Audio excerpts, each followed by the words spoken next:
Hello students, आज फिर से वही हमारा चैप्टर स्टैटिस्टिक उसको लेके हम फिर से वापस आपके सामने रेडी है। आज हम पढ़ने जा रहे हैं हमारा चैप्टर स्टैटिस्टिक, जिसमें 3 सेंट्रल टेंडेंसी थी। हम जानते हैं first mean, second mode and third one is a median.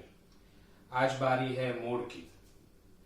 9th standard में ऑलरेडी हम पढ़ चुके थे मोड। आपको पता ही होगा कि मोड उस टाइम पे हम कैसे फाइंड आउट करते थे। Maximum repeating number. ओके, आपको जो भी ऑब्जर्वेशन दिए गए थे, okay, the given of all observations the maximum repeating number is our mode. Okay, आज हम यहाँ पर स्टैंडर्ड 10th में जब हम मोड पढ़ने जा रहे हैं तो 1 स्टेप अहेड हमें जाना है। मोड में आज हम कुछ नया, एक स्टेप जो 9th में पढ़े थे उससे बेटर आज हम पढ़ने वाले हैं। यानी कि यहाँ पे मेथड कुछ डिफरेंट है। यहाँ पे हम फॉर्मूला लेके मोड को फाइंड आउट। क्यों? क्योंकि यहाँ पे उस टाइम पे सिर्फ हमें ऑब्जर्वेशंस दिए गए थे। ओके, आज यहाँ पर क्लास भी दिया गया है और फ्रीक्वेंसी भी दी गई है। ओके, तो ऐसा ही एक एग्जांपल्स हमने लिया है, find the mode of given data. Okay, ये डेटा दिया है family size 1 to 3, 3 to 5, 5 to 7, 7 to 9 and 9 to 11। Okay, उन सभी की number of families, frequencies 1 to 3 में साइज ऑफ फैमिली यानी मेंबर 1 to 3 तक के मेंबर जो है ऐसी कितनी फैमिलीज है? 7 फैमिलीज है। 3 to 5 मेंबर है ऐसी 8 फैमिलीज है हमारे पास। 5 to 7 मेंबर्स है ऐसी 2, और 7 to 9 है ऐसी 2 फैमिलीज, और 9 to 11 ऐसी 1 फैमिली हमारे पास है। ये हमें दिया गया है। यहाँ पर जब हमें मोड ढूंढना हो, ओके, तब mode is denoted by Z। Okay, यहाँ हम मोड को Z से जानेंगे। तो यहाँ पर मोड की एक अलग सी फॉर्मूला है। उस फॉर्मूला को लेके हमें मोड फाइंड आउट करना है। तो क्या है फॉर्मूला, देख लेते हैं। Z is equal to L plus bracket F1 minus F0 upon 2F1 minus F0 minus F2 into C। बहुत ही इजी हमारी ये फॉर्मूला है। मोड सबसे इजी सेंट्रल टेंडेंसी है। बहुत इजीली हम उसको फाइंड आउट कर सकते हैं। सिर्फ हमें ये फॉर्मूला याद रखनी है, और फॉर्मूला में दिए गए जो इंडिकेशन है, जो डिनोटेड नंबर्स है, okay, F1, F0, F1, F0, F2, C, L, ये क्या है और कहां से फाइंड आउट करना है, सिर्फ इतना जान लेंगे तो मोड बहुत ही इजीली हम फाइंड आउट कर सकते हैं। ओके, तो चलो आज इस सब में जानने की कोशिश करते हैं। फर्स्ट ऑफ L क्या है, तो L कहां से ढूंढेंगे हम? ओके, तो जब मोड दिया हो, मोड फाइंड आउट करना हो, ओके, उसी ऐसे सम में नंबर ऑफ फैमिलीज यानी जो फ्रीक्वेंसी है उसमें सबसे बड़ी फ्रीक्वेंसी, हाईएस्ट फ्रीक्वेंसी, ओके, तो ये रही हमारी 8 इज अ हाईएस्ट फ्रीक्वेंसी। तो फिर हम इसको क्या कहेंगे? It's a model class. क्या कहेंगे? इट्स अ मॉडल क्लास है हमारा। इन सभी फ्रीक्वेंसीयों में जो सबसे हाईएस्ट होता है वो हमारा कहलाएगा मॉडल क्लास। ओके, चल उस मॉडल क्लास को अब नाम दे देते हैं कि ये F1 frequency, F0 frequency, F2 frequency कहां से आएगी। तो जो सबसे बड़ी है उसको हम नाम देंगे F1। कौन सी फ्रीक्वेंसी, क्या नाम देंगे? F1। ओके, F1 अगर ऑर्डर में देखा जाए तो F1 के ऊपर क्या होता है? F0। ओके, F1 के ऊपर F0, F1 के नीचे क्या आएगा? F2। इसका मतलब अब हमें मिल गया है F0, F1, F2 और जो मॉडल क्लास है हमारा उस क्लास में ये L means lower limits, okay, lower limits of model class. हमारा जो मॉडल क्लास है उसकी लोअर लिमिट जो होती है उसको हम कहेंगे L, ओके। तो हमारा मॉडल क्लास है, ये रहा हमारा मॉडल क्लास, इसमें लोअर लिमिट्स 3 to 5 में लोअर लिमिट्स हमारी 3, यानी L इज इक्वल टू हम क्या लेंगे 3, ओके। अब F1, F0 और F2 तो ऑलरेडी हमें मिल गए हैं, उसको हम लिख देते हैं।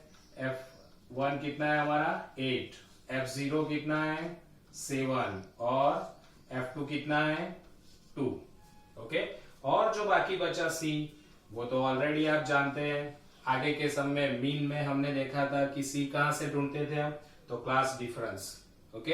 हर एक का क्लास डिफरेंस वो हमारा C बनता था, तो यहां पर भी C इज इक्वल टू क्या लिखेंगे, हर एक का डिफरेंस कितना है 1 और 3 का डिफरेंस तो 2, ओके। तो ये हमारा C बन गया इज इक्वल टू 2।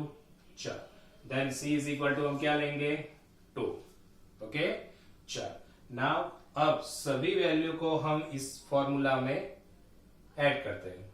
चल तो Z इज इक्वल टू हमारी फॉर्मूला है L plus F1 minus F0 divided by 2F1 minus F0 minus F2 into C, okay.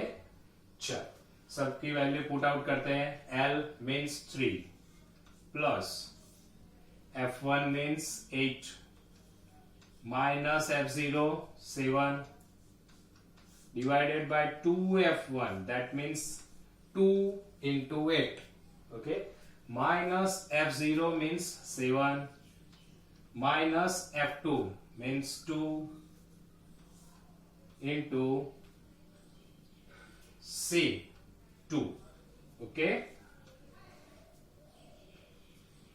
चल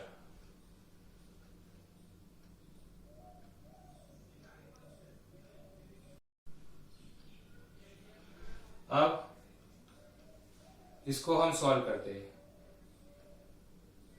सबसे इजी मेथड से सॉल्व करेंगे, यानी कि जैसे बने तो जितना भी कैलकुलेशन हम इजी बनाए उतना हमारे लिए डिफिकल्टी कम होगी। 3 प्लस 8 माइनस 7 हम जानते हैं 1, 8 2 जा 16 minus 7 minus 2 into 2।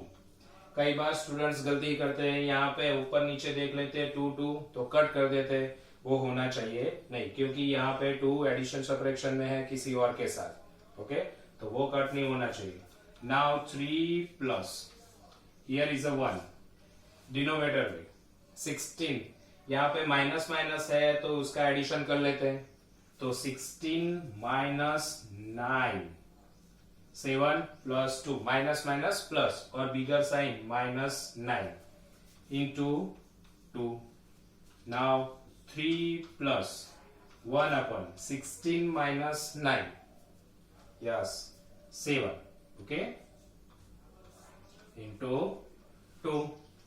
Now 3 plus 2 by 7। चलो दो तरीके से गिन सकते हैं, या फिर 2 को 7 से डिवाइड कर दो, या फिर 7 का एलसीएम लेके हम इसको सॉल्व कर सकते हैं, ओके। चलो डिवाइड कर लेते हैं, तो 7 को 2 को 7 से डिवाइड करते हैं, ओके। तो कैसे डिवाइड करेंगे,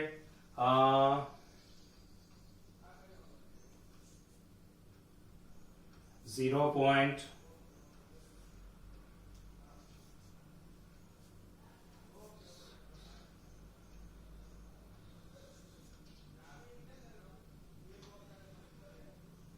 और 4 बाकी रहेगा, देन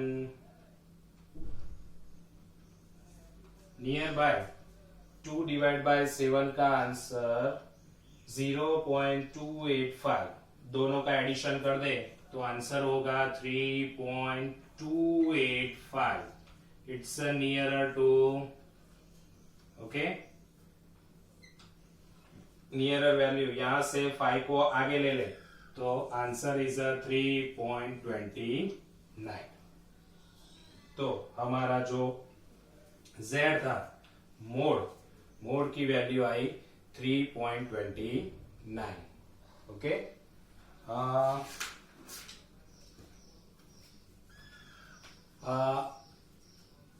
ऐसे ही हम काफी सारे जो मोड के एक्सरसाइज में सम्स दिए हैं हमें, एक्सरसाइज 14.2, तो हमें ऐसे ही गिनना है। सभी सम्स बहुत ही इजी हैं। ओके, इसी मेथड से सभी सम्स हम गिन सकते हैं।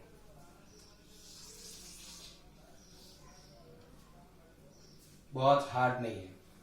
ओके, लास्ट टाइम हमने कहा था कि जैसे ही हमारा स्टडी वर्क पूरा हो तो एक एक्स्ट्रा क्वेश्चंस आपके लिए। ओके, लास्ट टाइम हमने मैथ्स के रिलेटेड एक दो सम्स पूछे थे। ओके, आगे फर्स्ट स्टार्ट किया था तो मैथ्स का एक सम था, दूसरा उसके बाद जो पूछा था। ओके, तो उसमें हमने क्वेश्चन पूछा था कि अगर मोंटू 13 मैंगो लेके आता है और उसमें से 3 मैंगो ले लेता है। ओके, 3 मैंगो उठा लेता है तो उसके पास कितने मैंगोज बची। ओके, आपने कमेंट में आंसर भी दिया होगा, पर उसका सही आंसर आपको बता दूं, यहाँ पे कुछ नया नहीं था। मोंटू ने 3 मैंगोज उठाए थे तो उसके पास 3 ही मैंगो बचे। 10 मैंगो, काफी सारे स्टूडेंट्स भी सोच रहे होंगे कि 10 मैंगोज बचे, नहीं।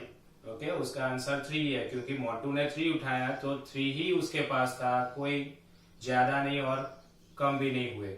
ओके, तो सिर्फ तर्क का आंसर था, लॉजिक था, कुछ नहीं था, लॉजिक के अलावा कुछ नहीं था। ओके ओके, आज थोड़ा उससे डिफरेंट, मैथ्स लॉजिक इनसे थोड़ा डिफरेंट इक्वेशंस। ओके, थोड़े हम अभी थोड़ा हमारे लाइफ में भी स्पिरिचुअल नॉलेज भी होना चाहिए। तो एक क्वेश्चन आपके लिए ऐसा आपके सामने रख रहा हूं। ओके, आपको ढूंढना है, अगर मिल जाए तो नीचे कमेंट में आंसर आपको देना है।